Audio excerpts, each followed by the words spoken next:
Welcome to Homesroom. Just like Homeroom, we start off our day getting together with our homies, swapping stories, even a little kiss and tell action. This podcast contains language not suitable for younger listeners, topics about sex and mental health. Discretion is advised. Our views are our own. Let class begin.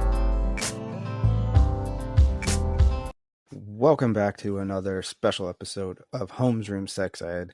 Got a question for you, got a topic for you, and we're going to get going. First, I want to say, when it comes to all of these, your opinion is your opinion. My opinion is my opinion. In no way am I an expert, and in no way am I trying to tell you exactly what to do. Just giving you some food for thought. And one of the things that I think kind of goes in a bad direction sometimes is people not wanting to have the conversation around sex with, a friend or a trusted peer. And when it comes to content like this, like I said, I always kind of try and plug Shameless Sex and Sex with Emily because they're two really good shows that have a lot of good information. You, in having these conversations or listening to these conversations, are already on that path to trying to be more open. So, keep that going. And, if you bring up the topic or you feel like I want to test the waters with a friend and ask them this question because you want the live opinion and feedback from somebody, I encourage you to do that. And you never know, that friend might need to have the same conversation back and have nobody to talk to. So, have those conversations with your trusted friends. And I just can't say enough about how important it is to start to have a more shameless approach to the topic of sex. And the more shameless people out there, the more this topic won't be so hard to talk about, the more fun and encouragement your partner might show because they feel like they can be open about it. And that takes both people in a partnership or one person to get that ball rolling. So yeah, just wanted to say that. Question, how do you guys view this? Cheating or not? Sorry. If your girlfriend has been drinking and she decides she wants to play fight and wrestle around with another guy that you don't know and are not there, would you be upset or uncomfortable with that? And she always makes sexual jokes and brings up the topic of sex and other people's sex lives. Is that weird? All right, so there's two questions here. The first one is about the, getting drunk and play fighting and wrestling around with another guy, and you don't know them, you're not there to really keep an eye on it, and would you be upset or uncomfortable with that?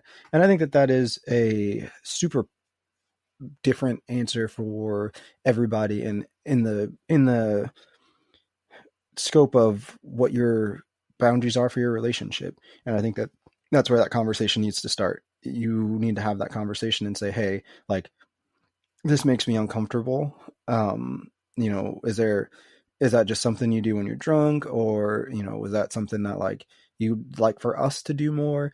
And, like what is the drive behind it, so that maybe you can understand where she's coming from, so you can understand whether or not it should be uncomfortable. But regardless, you should address the feeling of it makes you uncomfortable at this moment for her to be doing that. And for me, it doesn't necessarily make me uncomfortable.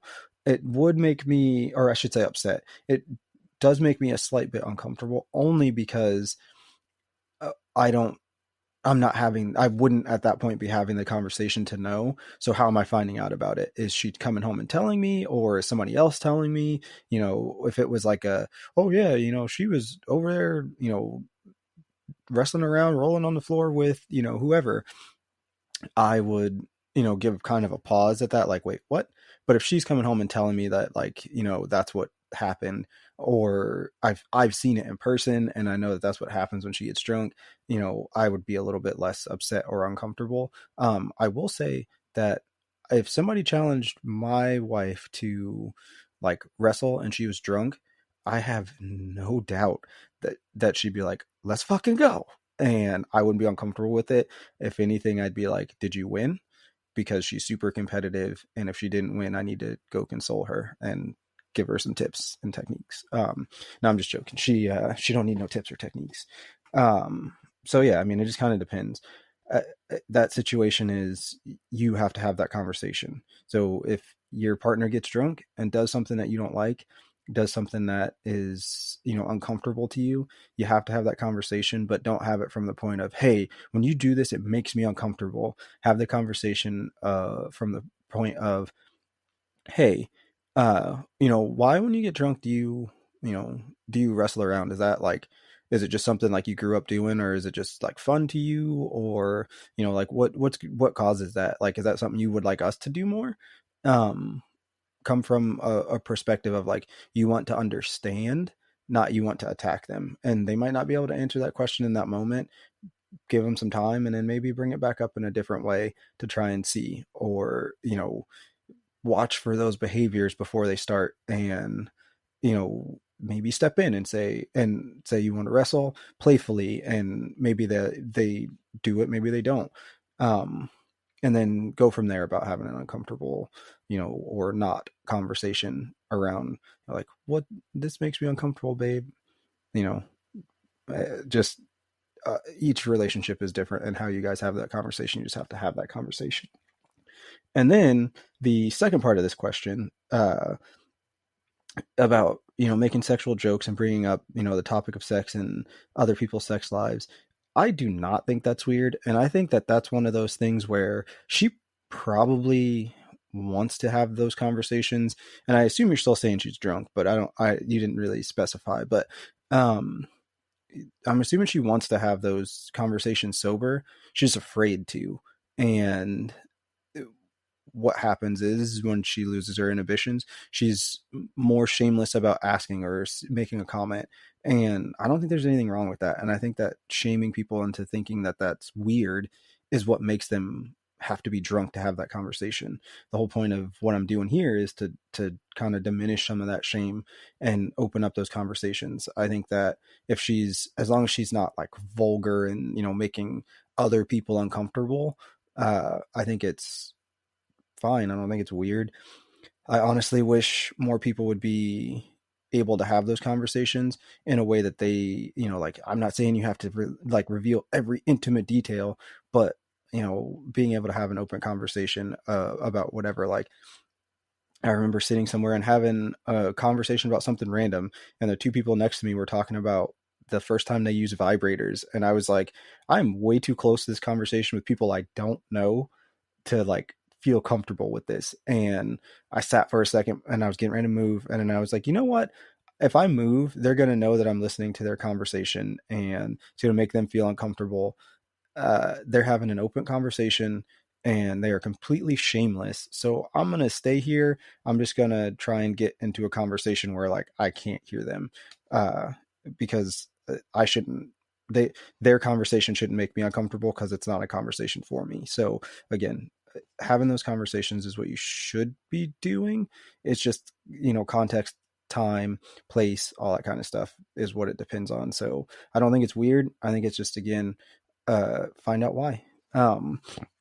Moving on to our topic, and our topic today is about initiating. So one of the things that I think a lot of people have a problem with in a relationship is the partner that initiates. So one partner might initiate more often, and one partner may initiate every once in a while.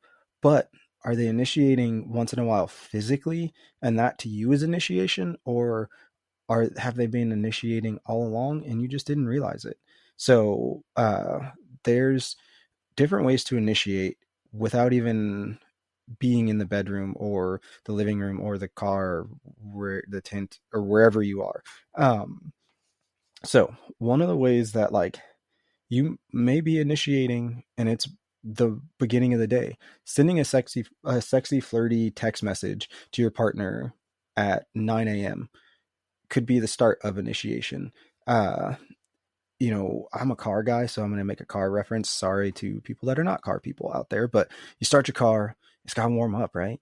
So, you know, people are the same way, especially when it comes to sex, and maybe they need a little bit more time. So what's going to happen is they're thinking about you in the morning, and they're thinking about how, man, maybe you were together the night before, something happened, something didn't happen, and they really wanted something to happen, but nobody was comfortable, nobody felt like they were in the driver's seat. So the next morning, it's like, hey, you know, I love you. I hope you're having a good day. I've been thinking about you. And that could be them initiating. And that's the first sign of like, hey, I love you too. But if you're stuck in the she never initiates, that text message may feel a little scornful, and you might be frustrated, like, oh yeah, I know, but when we get home, you're not going to do anything. You don't want to have that attitude towards it. Another way is, sending a a winking emoji. Like I said, flirty text messages, a winking emoji, and I love you could be how they communicate. And in person, it may be as little as they hug you a little bit longer, they kiss you a little bit harder, they do something out of the norm. That to them could be initiating and them showing you the affection to say I want you, because they don't know how to communicate it otherwise. uh Initiation doesn't always have to be, hey, I want you in my mouth right now, or hey, like, you want to go to the room. It doesn't, that's not what it looks like for everybody, and everybody's level of what they feel like is acceptable or appropriate or sexy is different. It's just kind of the way it is. So like I said, one of the things that I like, it could be as simple as like you get home and they do the dishes, and that's a thing that like they took a stressor off of their plate, so later on they don't have to do the dishes to give them more time to be with you. Or you go in and the bed is made because the bed's never made. That's a thing that like could be to them as an initiation, because they want to show you, like, I'm going to make time for you. uh Super simple. There's an emotional aspect to it as well. They could share, a deep conversation with you, and to them, that puts them in the mood because they feel connected to you. All of those things play a part in this, and it may not seem like an initiation to you, but them opening up and having a deep conversation with you is them being vulnerable. And at the end of the day, when you initiate sex, that's what it is a vulnerability saying, hey, I want to accept you into this. I can't stress enough how it looks different for everybody. And as somebody who is aware of those types of things, it's still hard to read sometimes. It's still, ongoing process. So it's not like every single time you're going to pick up on it, but you might start to see those clues. You might start to see those things. And again, I would lean heavily on a sexy text message or a flirty text message, or like extra laughter, extra giggliness. All of those things could be, you know, the the start of it, and it's up to you to follow that rabbit hole. If you are one of the people that like feels like they can never initiate and you don't know how, like I said, start doing the sexy text messages. And if that's too much for you, start trying to figure out like, okay, what gets me excited and how can I share that excitement with my partner. And and from there, just have those conversations. It's always about having a conversation. One of my favorite Sex with Emily quotes is, communication is a lubrication. And it's true. Have those conversations. um I guess I will leave you with, if you are the partner that is always initiating physically, have the conversation about, hey, so I know that like you enjoy what we do, and I know that like when we get started you're always into it, and I love that. And you always seem like you're having fun. um but I always feel like I'm the one that kind of physically initiates. Is there something that like I need to do, or something that I can do better to, to get you to physically initiate, because sometimes it makes me feel like I'm forcing you into it, and sometimes it seems like, it's I'm driving the car and you're just kind of here, and wait for that response. And it could be different, and it could be as simple as, I'm awkward and shy and I don't know what to do. So I actually like that you do that, because it makes me feel like I don't have the pressure on me, which is why I always have fun. So yeah, like I said, there's a lot of different things, a lot of different ways to do it.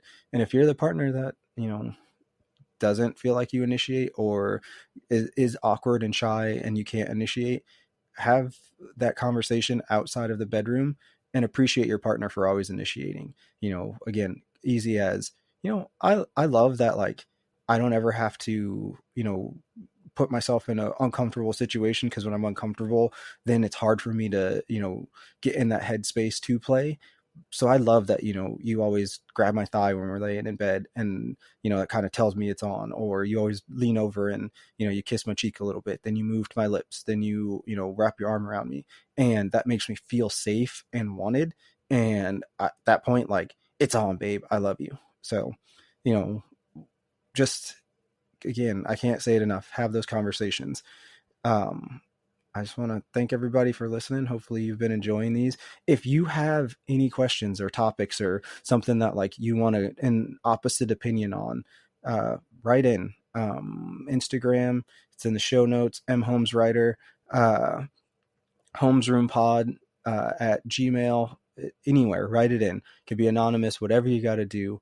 I would say smoke signals, but it's kind of hard to read those nowadays because they're too far away. But whatever you got to do. And today, I would like to extend an invitation to everybody listening, no matter what day you're listening to this.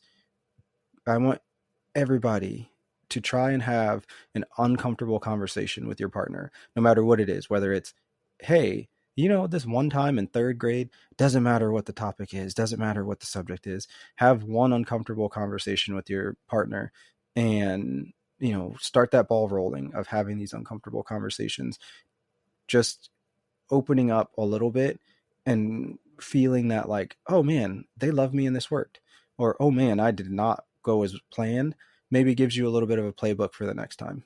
And I will see you next time. Bye. The bell is about to ring.